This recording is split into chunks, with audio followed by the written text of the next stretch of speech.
ये सड़क दिन में बिल्कुल आम लगती थी, लंबी सीधी, दोनों तरफ पेड़, बीच में सफेद लाइन। दिन में लोग हंसते हुए निकल जाते थे, कोई डर नहीं। लेकिन रात, खासकर सोमवार की रात, सब कुछ बदल जाता था। लोकल लोग कहते थे 12 बजे के बाद उस सड़क पर मत जाना। क्यों? क्योंकि वहां मोबाइल का नेटवर्क चला जाता है, गाड़ी बिना वजह बंद हो जाती है, और सबसे अजीब बात, लोगों को किसी के चलने की आवाज सुनाई देती है, लेकिन कोई दिखाई नहीं देता। मैं इन बातों को अंधविश्वास मानता था। मैं एक पत्रकार हूँ, मुझे कहानी नहीं, सच चाहिए था।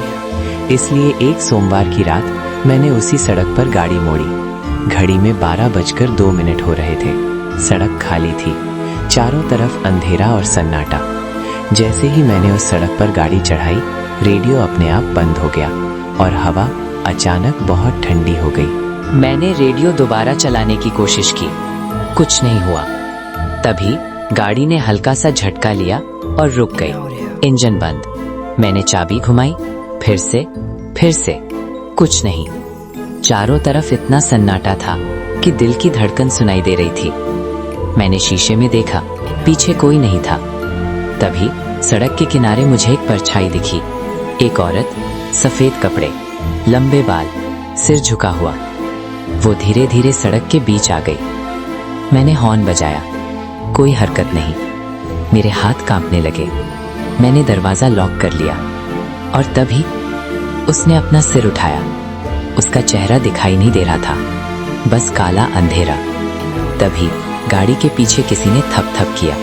मैंने झटके से पीछे देखा।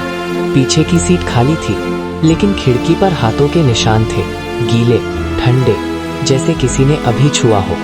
मेरे मोबाइल में नेटवर्क नहीं था, बैटरी तेजी से गिर रही थी। बाहर देखा, वो औरत गायब थी। सड़क अब और लंबी लग रही थी। तभी रेडियो अपने आप चल पड़ा। पुरानी सी आवाज, मत रुको, आगे चलते रहो। मेरे रोंगटे खड़े हो गए। रेडियो फिर बंद, और तभी मुझे चलने की आवाज सुनाई दी, जैसे कोई मेरी गाड़ी के साथ साथ चल रहा हो। लेकिन शीशे में कोई नहीं था।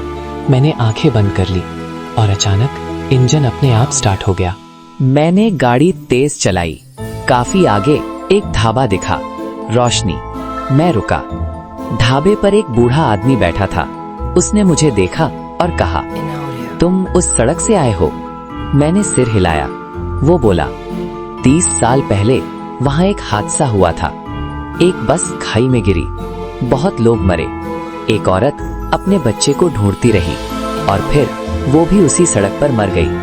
कहते हैं वो आज भी लिफ्ट मांगती है और जो रुकता है वो वापस नहीं आता। उस रात के बाद मैं कई दिनों तक उस सड़क के बारे में सोचता रहा। डर था, लेकिन उससे ज्यादा एक सवाल था, अगर वो सच में कोई आत्मा थी तो वो वहीं क्यों रुकी हुई थी? मैंने तय किया, अगले सोमवार मैं फिर जाऊंगा। इस बार अकेला नहीं, मेरे साथ एक कैमरा था, रिकॉर्डिंग ऑन। घड़ी में 12:04 हो रहे थे। जैसे ही मैं उस सड़क पर पहुंचा, हवा फिर अचानक ठंडी हो गई। मोबाइल नेटवर्क गायब, रेडियो खामोश, और तभी सड़क के बीच वो दिखी, सफेद कपड़े, झुका हुआ सिर। लेकिन इस बार उसके पास एक छोटा बच्चा भी था। बच्चे का हाथ उसने पकड़ा हुआ था। औरत ने धीमी आवाज में कहा, बस घर पहुंचा दो। उसकी आवाज में डर नहीं था, बस थकान थी। मैंने गाड़ी धीरे धीरे आगे बढ़ाई। वो दोनों सड़क के किनारे चलने लगे। अजीब बात ये थी, उनके पैर जमीन को छू ही नहीं रहे थे। कैमरा सब रिकॉर्ड कर रहा था। बच्चा मुझे देख रहा था। उसकी आंखें बहुत गहरी थी। मैंने उससे पूछा, तुम्हारा नाम क्या है? वो नहीं बोला। औरत ने कहा, वो अब बोलता नहीं। मैंने शीशे में देखा, पीछे की सीट खाली थी, लेकिन मुझे साफ महसूस हो रहा था जैसे कोई बैठा हो। गाड़ी के अंदर हल्की हल्की ठंड फैल गई। मेरे हाथ स्टीयरिंग पर जमने लगे। तभी बच्चे ने मेरी तरफ देखा और पहली बार मुस्कुराया। उस मुस्कान में खुशी नहीं थी, बस उम्मीद थी। मैंने कैमरा डैशबोर्ड से उठाया, स्क्रीन पर देखा और मेरी सांस रुक गई। कैमरे में वो औरत जली हुई दिख रही थी। उसका चेहरा पूरा काला, आंखों की जगह खाली गड्ढे। बच्चे का शरीर आधा पारदर्शी था। उसका हाथ औरत के हाथ से आर पार जा रहा था, लेकिन मेरी आंखों को अब भी वो दोनों सामान्य दिख रहे थे। कैमरा सच दिखा रहा था। मैं डर के मारे कुछ बोल नहीं पाया।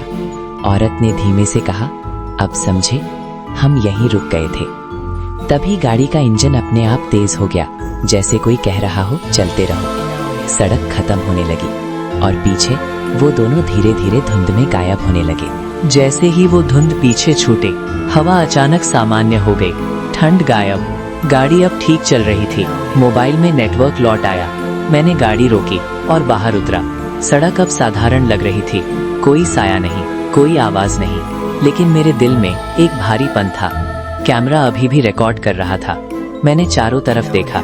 तभी मुझे सड़क किनारे एक टूटा हुआ खिलौना दिखा, छोटा सा।